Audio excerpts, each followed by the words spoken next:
Hello everyone, MPX AUTOS, James here in Sydney. How are you today?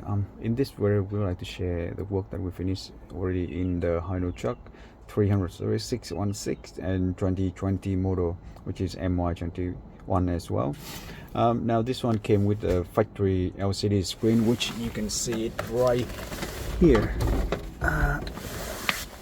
So this is the factory LCD screen that we already removed, and the reason because this one already got faulty, so it didn't work anymore, and we already show up in other video before. So this one completely dead, and currently we install the 9-inch premium setup as the owner wished to have the 9-inch premium setup here, and it is fully designed as no modification into the factory wiring, into the factory wiring harness.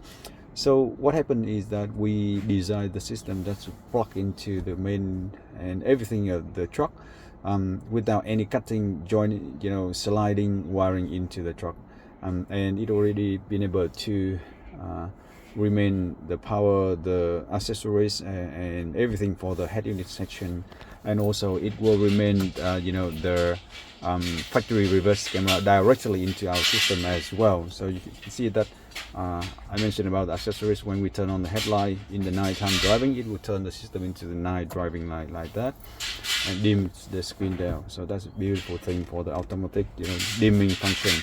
Now look at how actually the reverse camera is working. That is the factory reverse camera right now.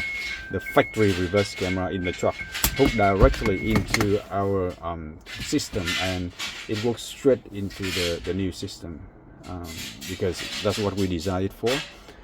So basically it's a very simple thing. We already done the job, we already finished everything and beautifully running everything else, so it's ready to be collected. And yep, we already made another video for the Apple CarPlay as well, so you can see how the Apple CarPlay is running in the system, and you can see this is the Android Auto. It runs smooth.